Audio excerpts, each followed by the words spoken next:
Hi, welcome to this video. In this video, I'm going to show how to create descriptive statistics and box plot for exploratory data analysis. That is actually the point from where you try to understand your data through means, medians, box plots, range of your data, and identify outliers.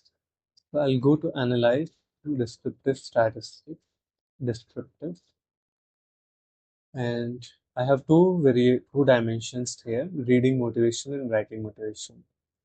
So first I will take the variables for reading motivation, add it here, check our options, mean, SD, minimum, maximum, range, process, continue. Style, nothing required, all done. Okay. And then I'll click to OK to get our finalized data. And this is the overall statistics for each variable of reading motivation, where we can see easily the mean and the standard deviation. We can notice that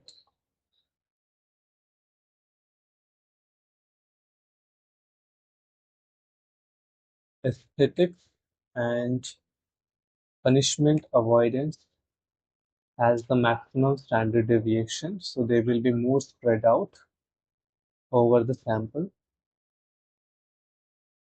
And we can see that these three variables have the maximum mean in these variables. So through the graph and other things, we can uh, through the box plots and the NPC graphs, we can see how the data is spread out for these variables. Also gives us a range of the data, minimum to maximum. So first three variables have a range from 0 to 6 scores, while the next ones have maximum score up till 5. Nobody's scoring 6 on these variables. And again, punishment avoidance has a 0 to 6 range.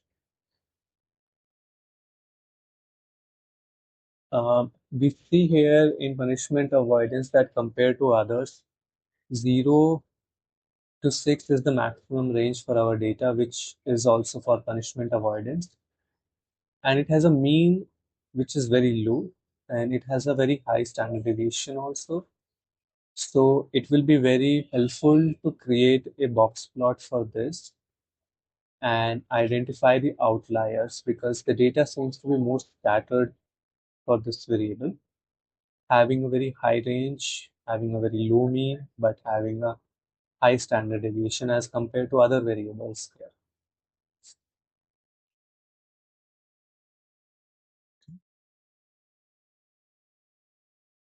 And I'll go to other dimension also, which is writing motivation, and create the descriptive statistics for the same.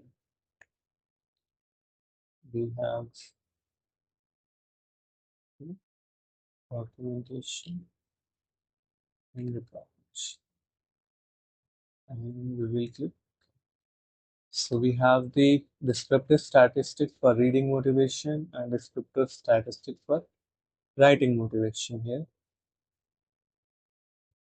The standard deviation for almost all the variables of writing motivation seems to be around 1.1 and 1.2. So it seems to be moderately spread out over the sample size. Usually the range is from 0 to 6, 1 to 5, 0 to 5.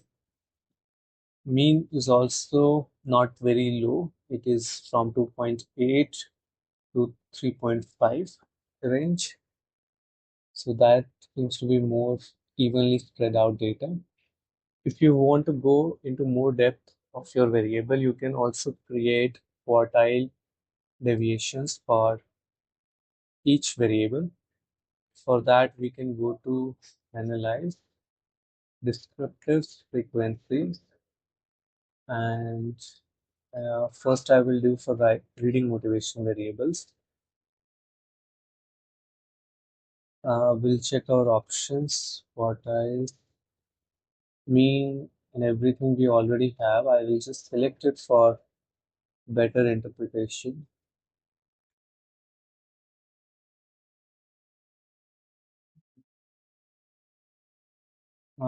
We don't need charts, or actually we can create the chart here also if you want to create a normal curve chart. But for now, we'll just go ahead with the frequencies. And now you can see that we have frequencies for each data for application recognition knowledge. You can see that for each score how the distribution is, and you will find that maximum distribution is in the middle range of the score from 2 to 5, which is actually our NPC curve will also show. You can also use the quartile range table, something like this, from the frequency option also to see how your data is distributed for each variable. For example, application in reading motivation, the 25% of the top sample and 50% of the sample is actually scoring till 3 score, and the rest of the 50% is scoring 3 and above. So this can also help you to understand the distribution of your data. If you want, you can also create quartile deviations for each of your variables separately. Also, I have just collected all the variables here. To visualize this distribution, we can also use box plots. So that helps us to understand how our data is distributed and identify outliers. For that, we have to create summaries of separate variables because we have 7 variables. So I will choose the reading motivation first. Okay.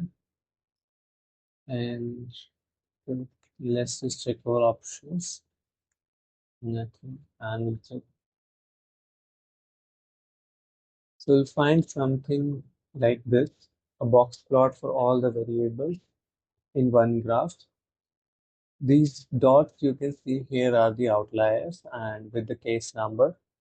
So here we have outliers as case number 84, 98, 50, case number 19, and so on. Achievement and aesthetic and knowledge, we don't have outliers here.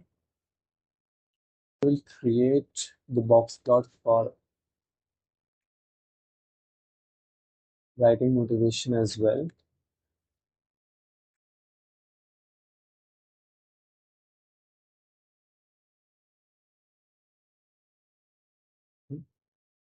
All right.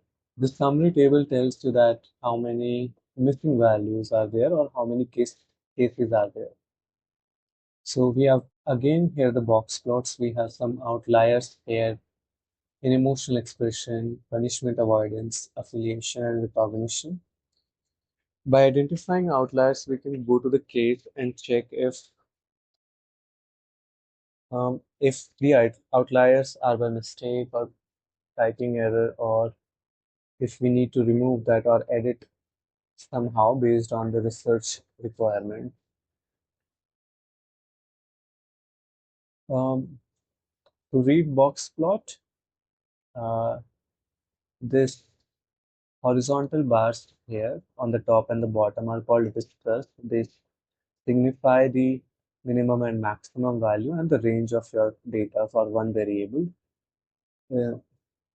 This bottom, uh, this blue rectangle is the interquartile range, which is from 25 to 75%, the middle 50% of your data. The bottom part of the blue rectangle represents the 25% of the scores. That's where it gets 25%. The middle line, the middle black line represents the median of the data, that is 50%. And the top of the blue rectangle represents the 75% of the data, that is Q3, third quartile range. I've got to create the quartile ranges for writing motivation, so I'll just do that. Documentation, recognition, 7 variables, then options. Okay. No, we don't want the descriptives. We want the frequency and quartile range for writing motivation variables. There we go. Quartiles, mean. Okay.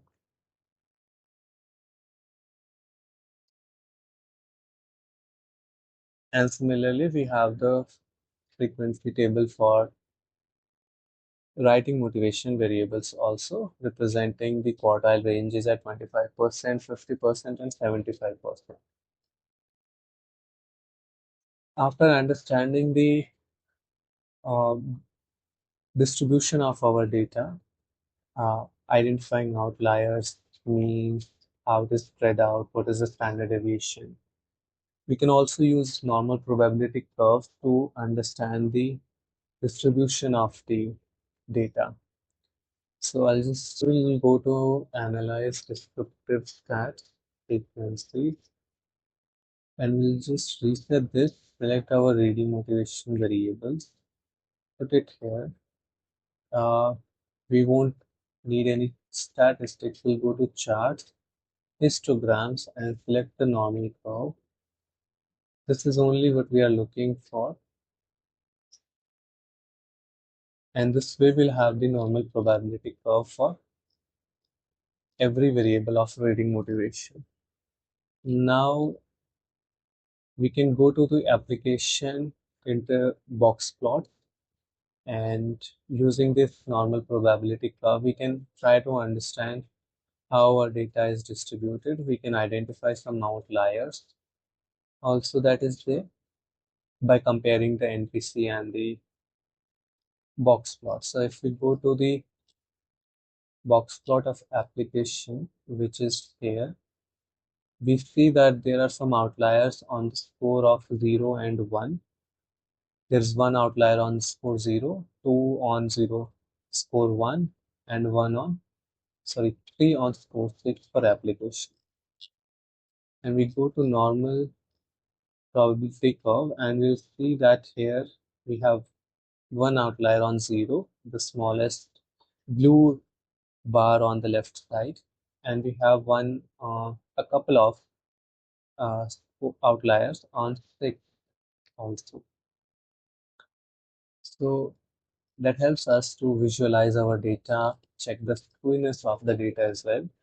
So for knowledge, the graph seems to be, and the data seems to be skewed towards the right side, towards the higher scores. Whereas for achievement, the data is appearing to be skewed towards the left side. And same for the affiliation also. It seems to be skewed on the left side. And for punishment avoidance, it is highly skewed on the left side towards the low scores. So it will be very important to read this data by comparing to box plots. Of what are the outliers? Because then it will help us interpret the data, why we have so many low scores on the punishment avoidance and what it could mean. The next thing that we will do is to understand the correlation between different variables. So what I have done is I have divided my reading and writing motivation variables into intrinsic and extrinsic factors. So here we have the scores of intrinsic RM variables, same for writing motivation, and for extrinsic reading motivation and extrinsic writing motivation. I would like to understand if there is any correlation coming there or not. Okay, so first I will find out the correlation between reading motivation variables. Alright, I don't need that. No need. I'll choose the Pearson correlation and we'll go ahead with that. So we have the correlation table here. We can see some significant correlations here between application and aesthetic, application and affiliation, and then applicant recognition and achievement, uh, knowledge and punishment avoidance, some correlation, a very high correlation between achievement and affiliation, and so on. So this data helped me understand how my variables are acting out, and this helps me interpret my data that why application and aesthetics might be negatively correlated. Right? I'll do the same for writing motivation data as well.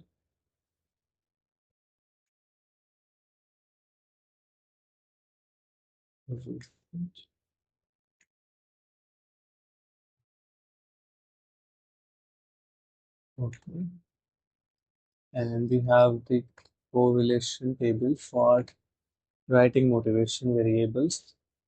Again, we have some significant correlations here, though weak correlations, but significant correlations. And again, I can try to understand why this negative correlation or positive correlation exists between these variables. My next step in this data analysis would be to categorize the cases. I have 98 cases sample size, to categorize those based on different categories, classification using k-means clustering. So I will be doing that in the next video. Uh, just to show that we can also find some correlation between the intrinsic and extrinsic motivation factors.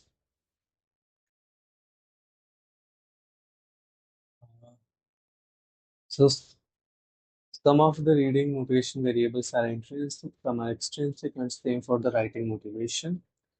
And if we see there is a high negative correlation between intrinsic and extrinsic reading motivation, which is good for our uh, factor structure of the scale and the test and the scores as well. Here we have a very high negative correlation between intrinsic writing motivation and extrinsic writing motivation, which again validates the factor structure of the scale and the test that we used. So because intrinsic and extrinsic writing motivation variables should be separate and they must have a negative correlation. If intrinsic motivation is high, the extrinsic should be low. All right. So this is my exploratory data analysis for my project on reading and writing motivation. Thank you for watching. If you have any questions, please feel free to comment. I will be treating the next part of data analysis, which is categorizing using unsupervised learning through k-means clustering. And yeah, stay touched. Bye bye.